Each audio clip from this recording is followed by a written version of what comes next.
அக்ஷய திருதியைக்கு தங்கமயில்ல தங்கம் வாங்குறது ஐதீகம் மட்டும் இல்ல, தெய்வீகமும் கூட. அக்ஷய திருதியை நன்னாள் ஏப்ரல் 19 மற்றும் 20. தங்கமயில் ஜுவல்லரி.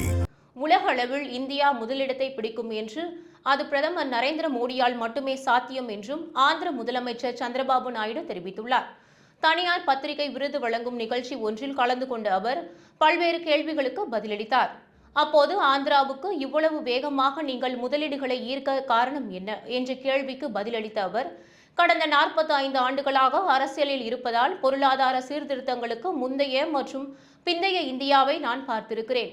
1995ஆம் ஆண்டில் முதல் முறையாக முதல்வராக பொறுப்பேற்ற போது ஆந்திர பிரதேசத்திற்காக விஷன் 2020 திட்டத்தை அன்றே தயாரித்தேன் என்று கூறினார். பாரத் 2047 திட்டத்தை தயாரித்து வருகிறார் என்று கூறிய அவர், தாங்களும் விஷன் 2047 ஸ்வர்ண ஆந்திர பிரதேசம் என்ற திட்டத்தை தயாரித்து வருவதாகவும் கூறினார். இன்று நாம் தொழில்நுட்ப தரவு மையங்கள், செயற்கை நுண்ணறிவு போன்ற எழுச்சியூட்டும் காலத்தில் வாழ்ந்து கொண்டிருக்கிறோம் என்று தெரிவித்த அவர், அமெரிக்காவில் உள்ள சிலிகான் வேலை பற்றி பேசிக் கொண்டிருப்பது போல வரும் காலத்தில் இந்தியாவில் அமராவதியில் அமையவிருக்கும் குவாண்டம் வேலை பற்றி பேசுவோம் என்றும் பெருமிதம் தெரிவித்தார்.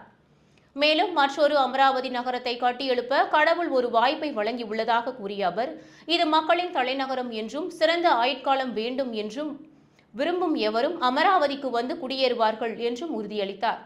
மேலும் சர்வதேச அளவில் இந்தியா முதலிடத்தை பிடிக்கும் என்றும் அதை பிரதமர் நரேந்திர மோடியால் மட்டுமே சாத்தியமாக்க முடியும் என்றும் தெரிவித்தார்.